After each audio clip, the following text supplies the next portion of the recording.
नाज़रीन, बहुत बड़ी खबर सामने आ रही है। ईरान की जानिब से एक और जंगी त्यारा गिरा दिया गया है। इसराइल का F-16 गिराया गया है और यह तीसरा F-16 है जो ईरान की जानिब से गिराया गया है। और ईरान ने यह कहा है कि F-16, F-15 और जो F-35 गिराया गया है, ये सारे के सारे त्यारे जो है वो उन्होंने होम ग्रोन जो एयर डिफेंस है उससे गिराए हैं। यानी ये कोई रशिया या चाइना का एयर डिफेंस नहीं है, बल्कि ये उनका अपना बनाया गया एयर डिफेंस है जिसने ये त्यारे गिराए हैं। तो दैट मींस के एक टेक्नोलॉजी का ये रेवोल्यूशन है जो आ चुका है कि दुनिया के जदीद तरीन त्यारे और F-35 जो कि उनकी एयर पावर की सबसे बड़ी माइट समझा जाता है, उनकी सुपरियरिटी का सिंबल है, उसको ईरान का एयर डिफेंस जब गिरा रहा है, चाइना और रशिया का भी नहीं।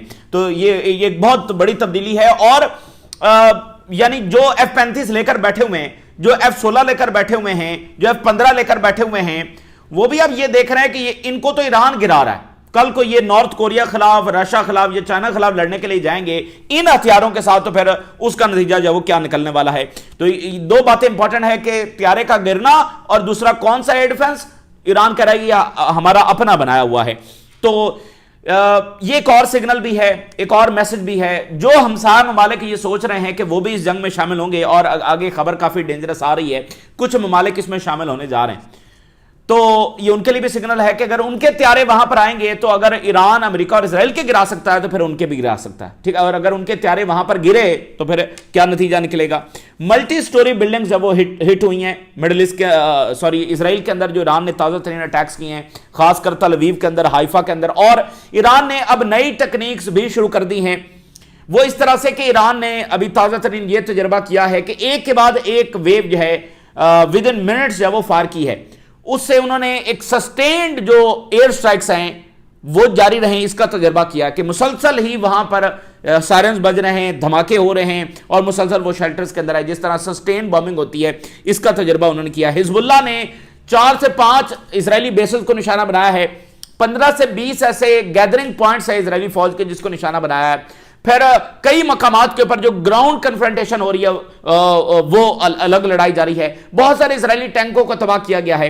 तो हिजबुल्लाह जो है उस वक्त लेबनान का दिफा कर रही है। लेबनान की हुकूमत और लेबनान की आर्मी का है किसी को कुछ पता नहीं है, बल्कि अभी तो लेबनान का जो सदर और वज़ीर आज़म है, इन्होंने फिर इजराइल से मुज़ाकरात की भीख मांगी है और आगे से इजराइल ने इनको कोई जवाब नहीं दिया। तो जो रवैया लेबनान की हुकूमत ने अपनाया है, जिस अनरियलिस्टिक अप्रोच को वो लेकर चले हैं, तो लेबनान आज ये दिन भुगत रहा है। इतनी बदमाशी के साथ इजराइल बमबारी कर रहा है बेरूत पर, हजारों लोग वहां पर मारे जा रहे हैं, जख्मी हैं, और बड़ी बदमाशी के साथ वो रेजिडेंशियल एरियाज को निशाना बना रहे हैं, ब्रिजेस को निशाना बना रहे हैं। ब्रिजेस को किस लिए निशाना बनाया जा रहा है? ताकि एक प्रॉपर जो जेनोसाइड मॉडल है गजा का, वो ये लेबनान के ऊपर इजराइल अप्लाई कर रहा है। और जो लेबनीज गवर्नमेंट है उसको आप देख लो, लेबनीज आर्मी सोई हुई है और कंडेम करने के लिए भी कोई तैयार नहीं है। तो ये जो बेहिसी और ये जो बेबसी है, ये जाहिर है कि हमें मजीद खौफनाक नताइज की तरफ लेकर जा रही है, और वो नतीजा आ गया है। और वो नतीजा ये है कि दो अहम तरीन मुल्क जो हैं वो जंग को ज्वाइन करने जा रहे हैं। और ये हमारे नजदीक सबसे बड़ा जंग का खदशा था, ये सबसे बड़ा नाजुक तरीन मरहला था, और ये इजराइल का सबसे बड़ा प्रोजेक्ट था कि वो ये चाहते थे कि ये हो और इसी से उनकी फतह का रास्ता निकलेगा। और वो ये है कि मिडिल ईस्ट के ममालिक को, OIC ममालिक को ईरान से लड़वाया जाए। तो ताज़ा तरीन जो खबर आ रही है काफ़ी डेंजरस है, अफसोसनाक है, जैसे ही आप इसको रीड करें।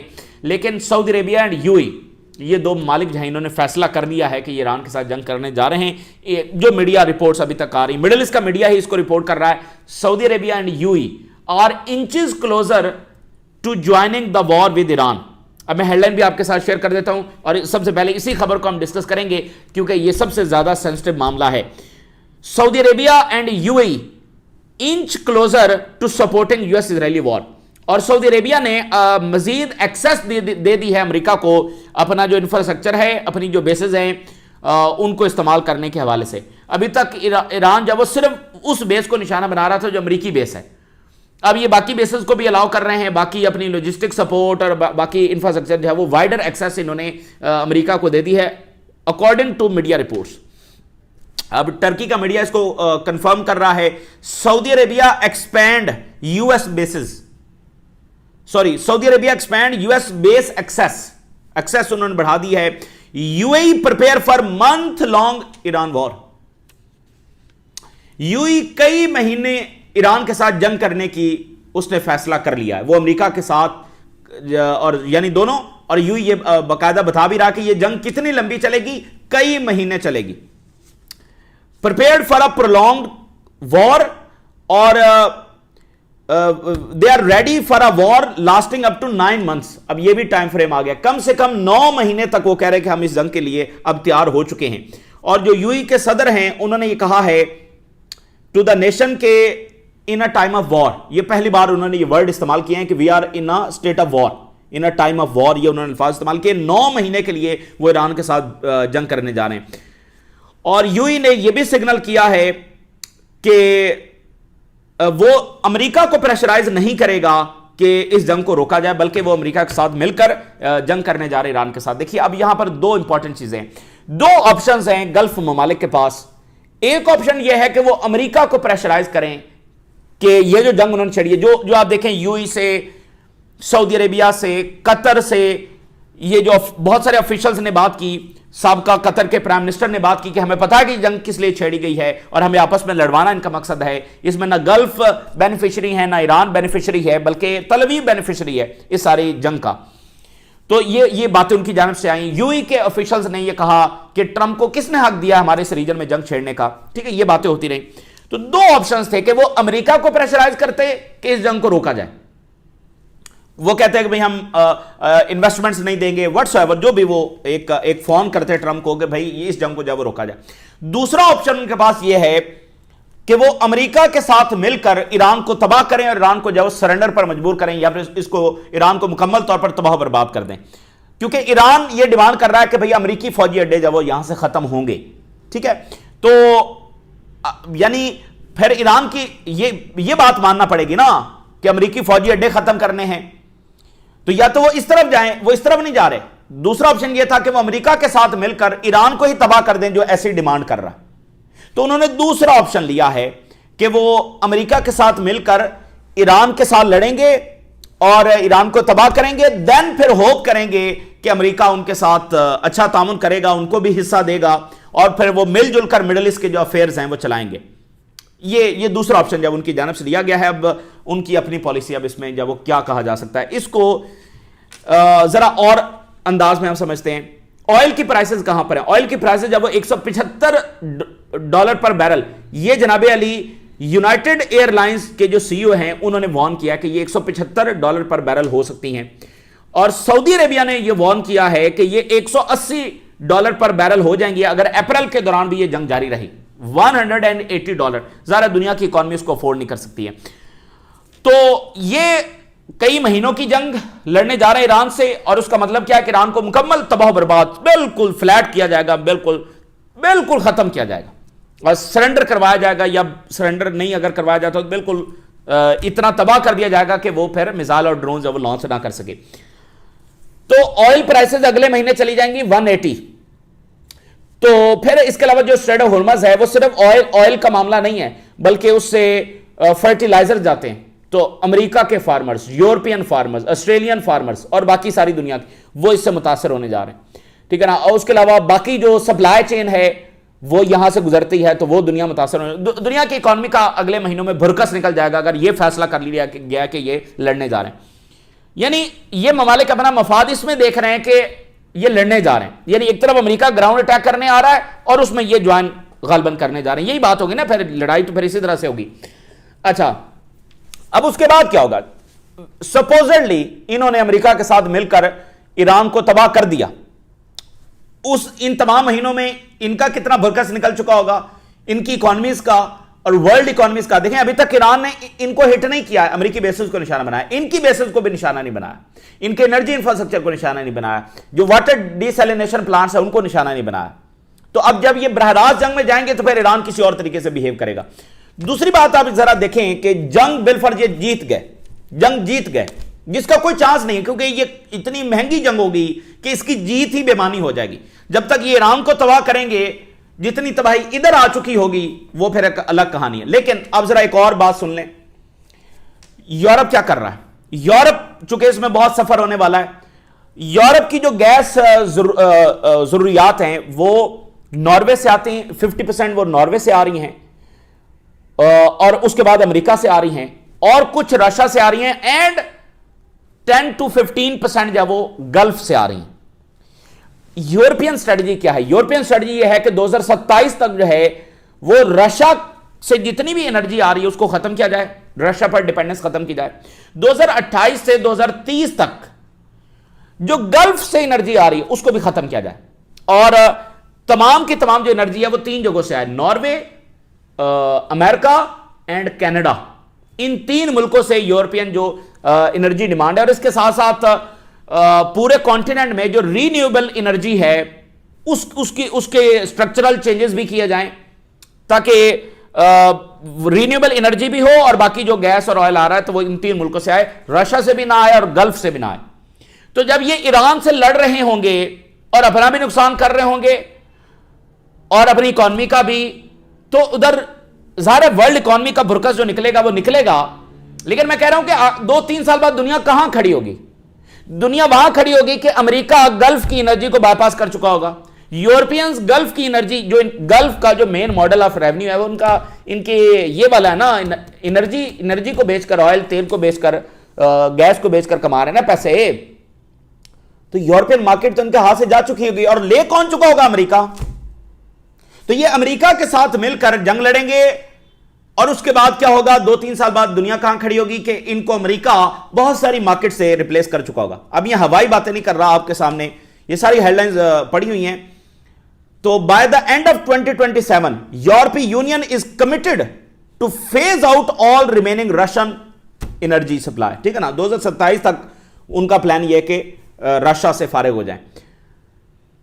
2028 तक ये हो जाएगा। एस्टिमेट ये है कि अमेरिका और कनाडा ये मैसिव इंफ्रास्ट्रक्चर वहां पर डेवलप कर रहे हैं। तो इसको कहा जा रहा है अटलांटिक सप्लाई। तो वहां अटलांटिक से इतनी सप्लाई आएगी यूरोप के लिए कि दे एस्टिमेट कि यूरोपियन जो गैस डिमांड्स हैं वो सरप्लस में चली जाएंगी, यानी सप्लाई इतनी ज्यादा होगी कि वो सप्लाई सरप्लस में चली जाएगी, यानी उनकी डिमांड से 26% ज्यादा पीछे से सप्लाई आ रही होगी। एक होता ना कि डिमांड ज्यादा है, सप्लाई कम है, जो इस वक्त सूरत हाल उनको बनी हुई सप्लाई की शॉर्टेज है। लेकिन 2028 तक क्या होगा? अब ये मैं एनर्जी की ग्रेड गेम में आपके सामने रख रहा हूं। 2028 तक उनकी जितनी डिमांड है 26% उससे ज्यादा एनर्जी उनके पास होगी। ठीक है, तो ये इधर गल्फ लड़ रहे होंगे ईरान के साथ, तो उधर ये हो रहा होगा। अच्छा, इसी दरमियान जो यूरोपियन अभी डी इंडस्ट्रियलाइजेशन होगी, क्योंकि ये एक दिन का काम तो नहीं है ना, वो 2028-2030 तक जो है वो ये सारा बाईपास करेंगे। तो उस दरमियान यूरोप क्या करेगा? प्राइसेस तो ऊपर जा चुकी हैं और अगले महीने से और ऊपर जाएंगी, तो यूरोपियंस इकोनॉमी का सत्यानाश होगा। लेकिन मैं ये सिर्फ गल्फ के तनाजुर में बात कर रहा हूं कि एनर्जी ग्रेड गेम में देखें तो जब ये ईरान से फाते होकर भी आएंगे तो दुनिया कहां खड़ी होगी? ये देख लें। इनकी एनर्जी मार्केट्स रिप्लेस कर चुका होगा अमेरिका और कनाडा और नॉर्वे। समझ मेरी बात को? अब यूरोप जो बाईपास कर रहा है, इसका मतलब यह नहीं कि यूरोपियन का नुकसान नहीं होने वाला। यूरोपियन की दौड़ें लगी हुई हैं, अभी तो 3-4 साल उनको चाहिए।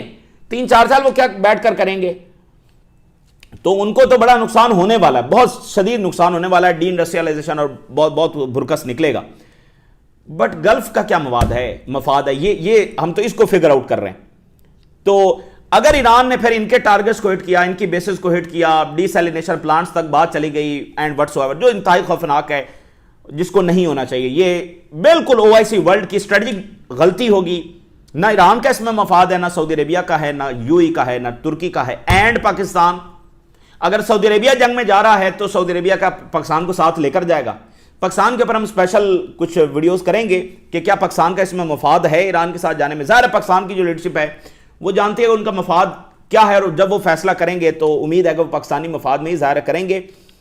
लेकिन हम इसको अगली कुछ वीडियोज़ में तफसीली डिस्कस करेंगे। लेकिन अब ये खतरात पैदा हो गए हैं कि यानी इस जंग का सबसे डेंजरस तरीन बात वो यही है कि ये आपस में लड़ पड़े, और यहीं से नेतन्याहू और इजराइल की कामयाबी का रास्ता निकलेगा। तो बस ये अब होने जा रहा है। ये अब सबसे अफसोसनाक खबर मीडिया रिपोर्ट्स के मुताबिक आ गई। अब देखें कि क्या बनता है। अच्छा, ईरान जो वहां पर ताबड़तोड़ हमले कर रहा है, एक खबर तो ये आ गई है कि नेटो मुकम्मल तौर पर विड्रॉ कर गया इराक से। ये है पहला नतीजा, इराक से फारिग हो गया नेटो। तमाम जो उनकी फौजी वहां पर कब्जा ग्रुप बैठा हुआ था वो सारे का सारा वहां से फारिग हो गया। और ईरान ने एक और काम किया है। एक अमेरिकी ह्यूमन राइट एक्टिविस्ट थी रिचल, 2003 में ये रफा के अंदर एहतजाज कर रही थी और अमेरिकन नेशनल है, अमेरिकन एक्टिविस्ट थी। 16 मार्च 2003 इनको इसराइल ने अपने बुलडोजर के नीचे दे दिया। आज तक ये अमेरिका का एक बहुत बड़ा केस है। इसके जो रिचल के पेरेंट्स हैं उन्होंने बहुत लंबी कानूनी जंग लड़ी, आज तक उनको इंसाफ नहीं मिला। फिर वही इसराइल का लॉबी और ये कि ये गलती से हो गया, फलां हो गया। तो ईरान ने मिसाइल और ड्रोन्स फायर किए हैं जिसके ऊपर रिचल का नाम लिखा हुआ है और कहा कि हम रिचल का बदला ले रहे हैं। ठीक है, ईरान ने माजरत, ईरान ने जंग शुरू होने से अभी तक बताया जा रहा है कि 3000 मिसाइल फायर कर दिए। तो ये तो कहते थे कि ईरान के पास टोटल 2 से 3000 है, 3000 तो फिर उन्होंने फायर कर दिए हैं। तो फिर ईरान के पास क्या खत्म हो गया? दैट मीन्स कि ये ईरान की रियल स्ट्रेंथ को जानते नहीं। और हां, एक बात और, सऊदी अरेबिया यूं ये लड़ने जा रहे हैं अगर ईरान से, और कल को ये कहते हैं पाकिस्तान को, तो ईरान के साथ कौन खड़ा है? प्यूटन कहता है कि याद रखना ईरान, हम तुम्हारे वफादार साथी हैं, ये याद रखना, मॉस्को तुम्हारा साथ खड़ा रहेगा। बीजिंग किसके साथ खड़ा है? चाइना, यानी ईरान के साथ खड़ा है चाइना। नॉर्थ कोरिया किसके साथ खड़ा है? ईरान के साथ। तो दैट मीन्स कि जो ईरान पर हमला करने जा रहा है वो रशिया, चाइना और नॉर्थ कोरिया का सामना वहां पर करेगा। सही है। और एक और छोटी सी चीज, अगर हम ऑपरेशनल अंदाज में देखें तो जिसके भी त्यारे जाकर ईरान में बमबारी करेंगे वो अमेरिकी या इजरायली कमान में जाकर, उनकी डायरेक्शन में जाकर ही बमबारी कर सकेंगे। क्यों? आपने जहाज भेजा, आगे से अमेरिका और इजराइल ने आपका जहाज गिरा दिया, तो आप एक कोऑर्डिनेशन के साथ, इजराइल की कोऑर्डिनेशन से ही वहां पर जाएंगे ना, अमेरिकी कोऑर्डिनेशन से ही वहां पर जाएंगे कि हम फलां टारगेट हिट करने जा रहे हैं। तो ये इस तरह से एक ही कमान में जंग लड़ी जाएगी। ये तो नहीं कि एक जगह अमेरिका हमला कर रहा है, एक जगह इजराइल कर रहा है, एक जगह किसी और ओआईसी मुल्क के जहाज घुस गए। ऐसा नहीं होता भाई। जो ही आपके जहाज ईरान के एयर स्पेस में दाखिल होंगे, वहां पर उनके जहाज फिर रहे हैं, वो आपको गिरा देंगे कि ये शायद उनके जहाजों पर अटैक करने के लिए आ रहा है। वो तो यही समझेंगे ना कि ये हॉस्टाइल एयरक्राफ्ट है। तो उनकी इजाजत से और उनकी कमान के अंदर ही आप जाकर लड़ सकते हैं ना। तो कौन से मुल्क तैयार हैं जो इजरायली सरपरस्ती, इजरायली कमान में जाकर ईरान से लड़ेंगे? और फिर इन तमाम मुल्कों की जो पब्लिक ओपिनियन है वो कहां पर खड़ी हुई है? तो world is not taking the, जिसको कहते हैं आसान रास्ता, इजी पाथ नहीं ले रहे हैं, डिफिकल्ट पाथ ले रहे हैं। नेतन्याहू को नहीं रोक रहे हैं, जो मिलियंस ऑफ लोगों के मरने का जिम्मेदार है कई ओआईसी मुल्कों में, उसको नहीं रोकेंगे। उसका नाम भी अपने इलामियों में लिख सकते हैं, नहीं अब ये ईरान पर जाकर हमला होगा। तो जब ये ईरान से लड़ेंगे और कई महीने लड़ेंगे तो उसके बाद फिर इज़हार ईरान का इसमें कोई फायदा नहीं, ईरान नहीं चाहता। अब ईरान के सदर की जो बात सामने आ रही है, कल ईरान के सुप्रीम लीडर ने जो बात की कि हम तो अच्छे ताल्लुकात चाहते हैं, और अभी तक सिर्फ उन्होंने अमेरिकी बेसिस को निशाना बनाया है। So Iran signals upper hand as the US Israeli war reaches third week. Iran का अपर हैंड है और यही तकलीफ है उनको, और इसलिए वो नए नए टूल्स अब इनको आपस में लड़वा दो, क्योंकि वो ईरान से शिकस्त खा चुके हैं। और इसी दरमियान अमेरिकी जो मैगजीन है उसने ये बताया है कि 9 अरब डॉलर का फायदा होगा ईरान को। ये जो ऑयल की पाबंदियां हटी हैं, वो जो ऑयल बेचेगा, 9 अरब डॉलर का ईरान को फायदा होगा। Position call for Islamic unity rejects western driven divisions, कि वेस्ट ये जो हमारे दरमियान इख्तलाफात पैदा करना चाहता है, इसको वो रिजेक्ट कर रहे हैं और यूनिटी की बात कर रहे हैं। ये उनका मैसेज है। और इराक की एक बड़ी शख्सियत है, बड़ी रिलीजियस अथॉरिटी हैं, और ये इराक की जो सुप्रीम कोर्ट है उसके भी सरबराह रहे हैं, और ये बड़े पॉलिटिशियन भी हैं एंड बिग रिलीजियस अथॉरिटी।